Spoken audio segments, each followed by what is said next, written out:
Imagine a place larger than the United States and Mexico combined. A place with no cities, no permanent residents, no government, no military, no airports filled with tourists, and almost no one who calls it home. It sounds impossible. Every piece of land on Earth has been explored, claimed, developed, or populated in some way, except one: Antarctica, the coldest, windiest, and driest continent on our planet. But here's the strange part: the freezing temperatures aren't the real reason nobody lives there. In fact, humans have survived in places just as cold. So why has an entire continent remained almost completely empty? And why have dozens of countries agreed to leave it that way? Welcome to Hidden Earth. Today, we're traveling to the last great wilderness on Earth to discover why nobody lives in Antarctica. For thousands of years, Antarctica existed only as an idea. Ancient civilizations believed there had to be a massive southern continent balancing the land in the northern hemisphere. Maps showed it long before anyone had actually seen it. Cartographers even gave it a name: Terra Australis, the unknown southern land. For centuries, explorers searched for it. Many believed unimaginable riches waited beneath the ice. Others hoped it would become the next great empire. But every expedition faced the same enemy: the Southern Ocean, some of the roughest water on Earth. Massive waves, powerful currents, violent storms. Long before reaching Antarctica itself, many ships were forced to turn back. It wasn't until the early 19th century that explorers finally laid eyes on the frozen continent. What they discovered wasn't another paradise waiting to be settled. It was something entirely different. A landscape so harsh that even standing outside for a few minutes could become life-threatening. Temperatures in Antarctica have fallen below -120 degrees Fahrenheit, cold enough to freeze exposed skin within minutes. But temperature is only part of the story. The winds can exceed 200 miles per hour, strong enough to knock people off their feet. Blizzards can erase the horizon completely, making it impossible to tell where the ground ends and the sky begins. And during winter, the sun disappears. For months at a time, much of Antarctica remains in complete darkness. Imagine living somewhere where daylight simply stops. No sunrise, no sunset, just endless night. You might think that would be enough to keep everyone away, but it isn't. Because people actually do live in Antarctica, just not permanently. Every year, scientists from around the world travel to the continent to study everything from climate change and wildlife to astronomy and ancient ice buried thousands of feet below the surface. During the summer months, the population grows to around 5,000 people.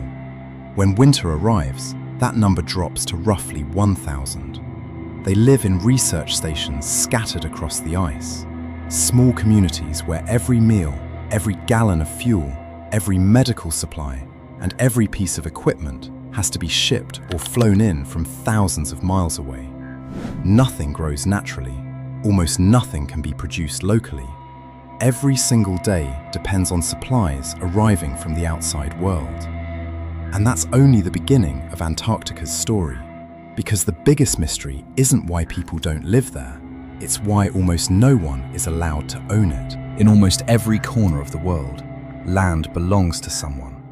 Countries have spent centuries fighting wars, drawing borders, and claiming territory. So why is Antarctica different? The answer begins in 1959. At the height of the Cold War, 12 nations signed an agreement unlike anything the world had seen before. It became known as the Antarctic Treaty. Instead of dividing Antarctica among themselves, these countries agreed to preserve it for peaceful purposes. Military bases were prohibited. Weapons testing was banned. Nuclear explosions were forbidden. Even radioactive waste couldn't be disposed of there. The continent would become something remarkably rare, a place dedicated almost entirely to science. Today, more than 50 countries are part of the treaty, making Antarctica one of the greatest examples of international cooperation in history. That doesn't mean every nation agrees on who owns it. Several countries have overlapping territorial claims, while others, including the United States and Russia, neither recognize nor reject those claims. Rather than settling the dispute, the treaty simply set it aside. For now, science comes first. But protecting Antarctica goes beyond politics. It protects one of Earth's most important natural systems. Locked within its ice are records of our planet's climate, stretching back hundreds of thousands of years. By drilling deep into the ice, scientists can study tiny bubbles of ancient air trapped inside. Those frozen time capsules reveal what Earth's atmosphere looked like long before humans began recording history. The continent also holds nearly 70% of the world's fresh water. Not as rivers or lakes, but frozen within an ice sheet that averages more than a mile thick. If all of that ice were to melt, global sea levels would rise by nearly 200 feet. Entire coastal cities around the world would disappear beneath the ocean. Fortunately, that isn't something scientists expect to happen anytime soon. But Antarctica's ice remains one of the most closely monitored places on Earth, because changes here affect people thousands of miles away. Life itself is surprisingly scarce. Only a handful of plants survive the brutal conditions. There are no forests, no reptiles, no native land mammals. Even the famous penguins spend much of their lives at sea, returning to land mainly to breed. Everything about Antarctica pushes life to its limits. And yet, despite its isolation, people are fascinated by it. Maybe it's because so much of the continent remains unexplored beneath the ice. Maybe it's the silence. Or maybe it's because Antarctica reminds us that there are still places on Earth where nature, not humanity, is in control.